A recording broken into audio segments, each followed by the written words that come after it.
नमस्कार, स्वागत है आपका न्यूज 80 पर। मैं आपके साथ नीसू। रालोद नेता मलूक नागर का एक बड़ा बयान सामने आया है, जिसमें रालोद नेता मलूक नागर ने कांग्रेस पार्टी पर जमकर निशाना साधा। उन्होंने कांग्रेस नेता राहुल गांधी की आलोचना करते हुए कहा कि राष्ट्रहित सर्वोपरि है। क्या कुछ कहा, आगे बयान देते हुए सुनिए। आज का जो हमारे सांसदों का जो दल या सांसद योद्धाओं का जो दल आज विदेश जा रहा है, वो बहुत महत्वपूर्ण देश है। सारा यूके और यूरोप अपने आप में सारे मिलके एक महाशक्ति है पूरे वर्ल्ड की, और सभी जगहों का ओरिजिन चाहे यूएस का हो वहीं से हुआ है।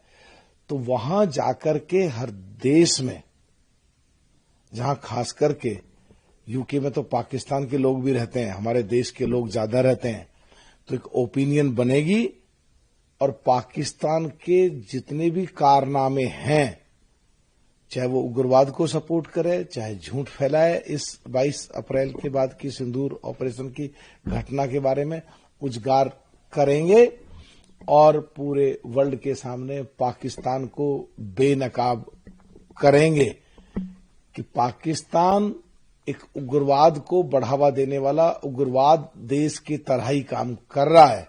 तो पूरा वर्ल्ड के लोग उसके इस कृत्य को जो पूरे तरीके से बारीकी से जानेंगे, तो जो ओपिनियन बनेगी वो पाकिस्तान कहीं का नहीं रहेगा, आपस में ही उसके कई टुकड़े हो जाएंगे और उसमें भूखमरी फैल जाएगी और हमारा देश ताकतवर बनकर के और तेजी से वर्ल्ड के पैमाने पे ऊपर आएगा।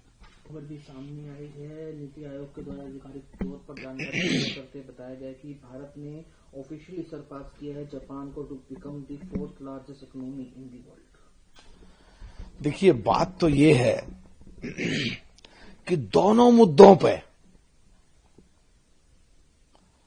देश की शक्ति धन के रूप में और आतंकवाद की अगर कोई सोचे तो उन्हें घर में घुस के मारने पे एक ऐतिहासिक पिछला एक महीना गया है, जिसमें पूरे वर्ल्ड के सामने ये साफ हुआ है कि अगर कोई हमारे देश के निर्दोष लोगों को छेड़ेगा और हमारी बहन के सिंदूर के साथ खेलेगा, तो उसे सिंदूर के ऑपरेशन में हम घर में घुस के मारेंगे। और इस बढ़ती हुई अर्थव्यवस्था और पूरे वर्ल्ड के पैमाने पे आज हम चौथे स्थान पर पहुंचे हैं, जहां पाकिस्तान के पूर्व प्रधानमंत्री माननीय मनमोहन सिंह जी 2040 तक की बात करी थी, जो संसद में स्टेटमेंट किया था कि वर्ल्ड की हम चौथी शक्ति 2040 तक बनेंगे। और आज एनडीए की सरकार, मोदी की सरकार ने 2025 में ही वो टारगेट टच कर दिया है। प्रधानमंत्री मोदी के नेतृत्व में एनडीए चीफ मिनिस्टर्स कॉन्क्लेव हो रहा है, जिसमें राष्ट्र की सुरक्षा के मुद्दों पर डिस्कशन होना अहम है। प्रधानमंत्री मोदी चेयर करेंगे मीटिंग को और एनडीए के जो शासित राज्य हैं उनके मुख्यमंत्री उप मुख्यमंत्री सम्मिलित होंगे। ऑपरेशन सिंदूर और काउंटर टेररिज्म की भी चर्चा होगी। देखिए, नीति आयोग में 2047 का भारत कैसा हो और आज के परिवेश में जो ताजा घटना घटी है 22 अप्रैल को, और हमारे देश के सेनाओं ने जो घुस के मारा है और सिंदूर ऑपरेशन अभी चालू है, तो उसके बारे में देश के सभी प्रदेशों से सलाह कर करके जो रणनीति बनाई जाएगी, और वो देश हित में आज काम हो रहा है और बहुत ही अच्छा काम हो रहा है। गांधी ने मॉक किया है इंडिया की मिसाइल प्रोग्राम को और उन्होंने कहा but it was the indigenous Akash missile that protected our skies. He hailed China's drone technology. क्या बोले इस पे? क्या बोलते हैं? राहुल गांधी जी एलओपी हैं, विपक्ष के नेता हैं संसद में, एक संवैधानिक पद है। कांग्रेस इतनी बड़ी पार्टी, उसकी मुखिया है।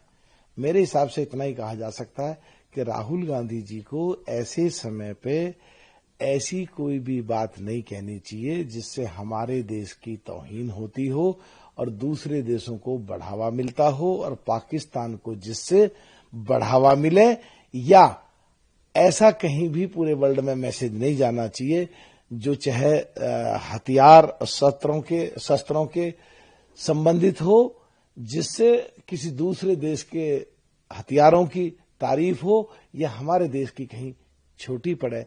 मुझे तो समझ नहीं आ रहा ऐसा क्यों बोलते हैं। हम सब के लिए देश सबसे पहले है, राजनीति, एमपी, एमएलए, मिनिस्टर, सरकारें ये सब सेकंड पे हैं। माना कि आज जब घुस के मारे हैं और 26/11 पे जब फेल हुई सरकार और कुछ नहीं हुआ था जब कांग्रेस की सरकार थी, और आज जब घुस के मार के आए हैं, आज जब इकोनॉमी 4 नंबर पे पहुंच गई है वर्ल्ड में, जहां कांग्रेस का प्रधानमंत्री माननीय मनमोहन सिंह जी का बयान था सदन में कि 2040 तक पहुंचेंगे। हो सकता झटपटाहट हो रही हो सकता घुटन भी हो रही हो सकता राजनीतिक महत्वाकांक्षाएं टकर रही हो सकता अपनी जमीन खिसकी हुई दिख रही हो, लेकिन ये मतलब नहीं है किसी दूसरे देश के हथियारों की तारीफ हो और ऐसे प्रश्न पूछे जाएं जो हमारे देश के खिलाफ जाएं। ये लोग देख रहे हैं। अगर ऐसा ही चलता रहा तो आने वाले समय में इससे भी बुरी स्थिति हो जाएगी जो आज है।